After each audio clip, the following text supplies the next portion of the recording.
Nous sommes ravis de vous accueillir dans le cadre de Parole de Pro, nouveau format proposé par le Cariforef Occitanie. Parole de Pro donne la parole aux professionnels pour présenter des projets, des expérimentations et actions innovantes pour mieux appréhender les nouveaux enjeux de la formation qui ont transformé de manière significative l'écosystème de la formation. Cette collection de visioconférences flash permet de découvrir des initiatives innovantes et des bonnes pratiques menées en Occitanie et de proposer un autre regard sur vos pratiques. Aujourd'hui, c'est Monsieur Bastien Espinassou, qui est directeur régional adjoint et responsable du pôle entreprise, emploi et économie à la DRETS Occitanie, qui va témoigner et nous présenter plus particulièrement le plan Investissement France 2030. Bonjour Bastien Espinassou. Bonjour. Alors avant de rentrer dans le vif du sujet, pouvez-vous en quelques mots nous dévoiler l'ambition de l'État sur le volet formation?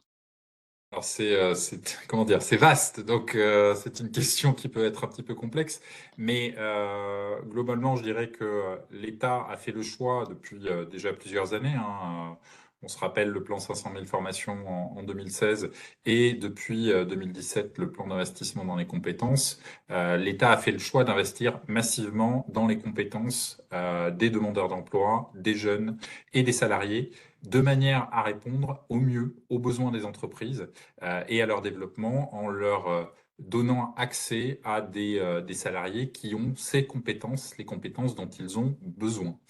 Ça se décline en plusieurs ensembles, hein. Je parlais pour les demandeurs d'emploi et les jeunes de ce plan d'investissement dans les compétences.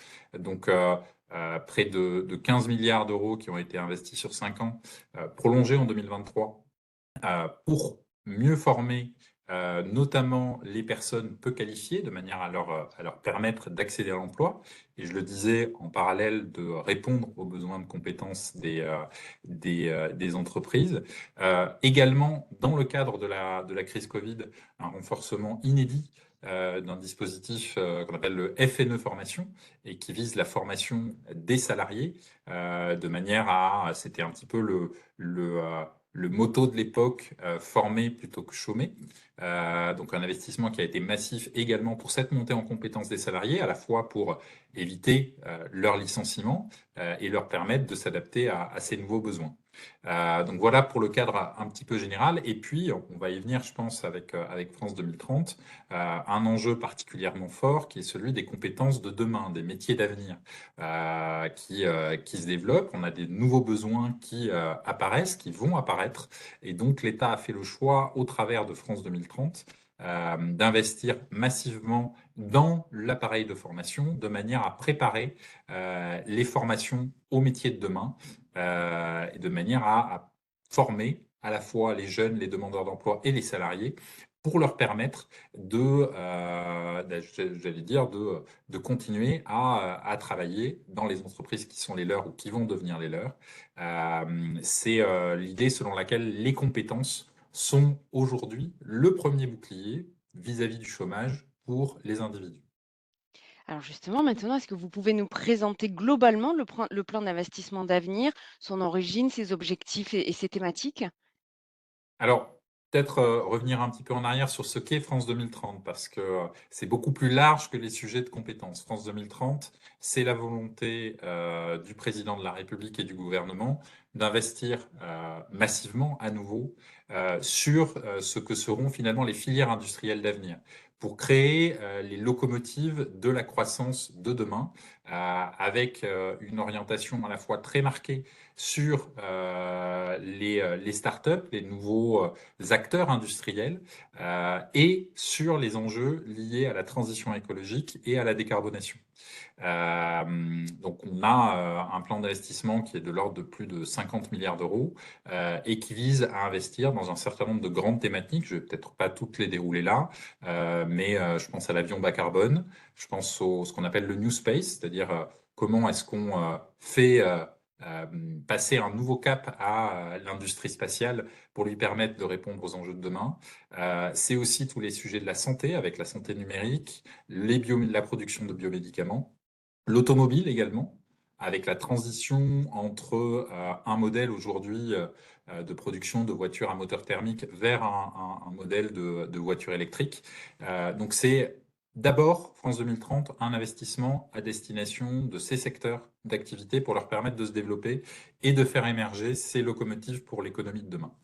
Et au sein de cet ensemble France 2030, je le disais, il y a ce sujet métiers émergents, métiers d'avenir, qui vont accompagner cette transformation de l'industrie française. Et donc, l'idée qui a été portée par le gouvernement, d'avoir une enveloppe financière dédiée à la création et à la transformation de l'appareil de formation pour lui permettre de répondre à ses besoins de demain, avec un appel à manifestation d'intérêt, c'est le jargon, dit compétences et métiers d'avenir, qui est doté de plus de 2 milliards d'euros, et qui vise justement à favoriser l'émergence de ce nouvel outil de formation pour répondre à ces métiers émergents. Alors rentrons un peu plus dans le vif du sujet. Est-ce que vous pouvez nous détailler des exemples types de projets innovants soutenus par l'État et nous dire un peu concrètement avec des exemples terrain comment cet accompagnement se traduit et se met en place? Alors, si on parle de l'Occitanie, à date, on a une douzaine de projets qui ont été retenus, qui représentent un volume d'investissement global de l'État de plus de 35 millions d'euros, avec six de ces projets qui sont à ce stade plus des diagnostics de situation, quels vont être les besoins pour les filières en développement. En Occitanie, on peut plus particulièrement cibler l'aéronautique avec l'avion bas carbone, où il y a un diagnostic qui est quasiment finalisé et qui est porté par le pôle Aerospace Valley. Euh, et un autre diagnostic également porté par Aerospace Valley autour des enjeux de l'industrie spatiale. Et puis, on a un deuxième volet qui est celui de la transformation en tant que telle de l'appareil de formation. Et là, si je devais présenter un projet un petit peu emblématique qui est porté par l'Université de Toulouse et l'Université de Montpellier, c'est le projet Génio. C'est un projet qui est appuyé par différents acteurs. Je ne vais pas faire le tour de tout l'écosystème, auquel également le Conseil régional Occitanie est très, dans lequel le Conseil régional est très actif également. C'est le projet Génio, donc je le disais, avec un enjeu fort autour des métiers de l'hydrogène, de manière à préparer l'écosystème de formation, à accompagner cette transformation qui est en cours, particulièrement prégnante en Occitanie, hein. On a notamment sur Béziers une gigafactory qui va être mise en chantier pour produire des électrolyseurs. Donc ce sont des enjeux assez forts, mais également autour du transport, avec les nouvelles modalités de transport fondées sur l'hydrogène, également avec l'avion, puisque l'avion bas carbone pourrait embarquer une brique hydrogène, ça fait partie des réflexions qui sont en cours. Et pour répondre à ces enjeux, on a donc un projet qui est, je le disais, porté par les universités de Toulouse et Montpellier, avec l'appui de tout cet écosystème d'acteurs, pour construire cet appareil de formation de demain qui devra répondre aux besoins de compétences sur cette filière. Le projet Génio, il a quatre briques, quatre axes. Un axe vraiment formation, avec la création de nouveaux modules de formation qui vont venir soit se plugger sur des formations existantes, soit des formations en tant que telles qui vont venir s'ajouter à l'offre existante. Donc on a ce premier axe qui est mobilisé. Un deuxième axe sur la formation de formateurs, avec un engagement au titre du projet Génio de former sur 5 ans 1500 formateurs. On sait que la formation de formateurs est un enjeu essentiel si on veut assurer ce passage, cette transition vers de nouveaux dispositifs de formation. Un axe également promotion des métiers. C'est un point important, même si on peut se dire assez naturellement que dans le contexte, comment dire, les métiers de l'hydrogène, les métiers de la transition écologique, les métiers verts, comme on les appelle souvent, seront particulièrement attractifs. Il n'empêche qu'aujourd'hui, ils ne sont pas forcément très connus et qu'il faut en faire la promotion. Donc, c'est bien embarqué dans ce projet. Et puis, un dernier axe, avec l'idée de monter un observatoire de prospective sur les compétences sur le secteur de l'hydrogène, de manière à pouvoir derrière adapter en continu l'offre de formation qui sera proposée. Donc je disais, projet Génio, on est vraiment sur un projet structurant en Occitanie. Ça représente un volume important par rapport au crédit que l'État investit dans la région. Euh, et donc c'est un enjeu extrêmement fort pour nous. Alors, il est trop tôt, on l'a bien compris, pour dresser un peu un bilan de Oui. cet accompagnement, mais est-ce que déjà vous pouvez nous dresser un premier point d'étape du coup de ce projet-là? Alors, premier point d'étape, moi je n'irai pas trop loin dans le sens où dans ce cadre, l'État est avant tout financeur. Il vient accompagner le déploiement de cette politique de formation. Donc, ce sont bien les porteurs, les universités de Toulouse et de Montpellier, qui sont en charge du déploiement concret. Il y a déjà des premières actions qui sont conduites avec, je crois, d'ici à l'été, des premières sessions de formation de formateurs, des premiers modules qui sont mis en place. Mais on voit bien que c'est quelque chose qui va se déployer dans le temps. Je le disais, ne serait-ce que pour la formation de formateurs, on a une cible ambitieuse de former 1500 formateurs sur 5 ans. On est au premier test. Les universités sont en train de voir comment ces formations se déploient de manière à pouvoir les améliorer et lorsque ce sera déployé de manière massive, est-ce qu'elles répondent bien aux besoins des formateurs.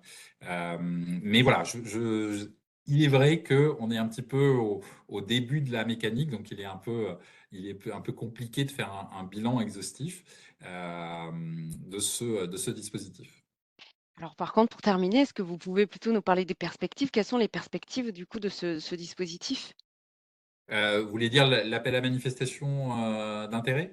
Il a vocation, jusqu'à présent, il fonctionnait, alors je rentre un peu dans la technique, hein, il fonctionnait sur des relèves régulières.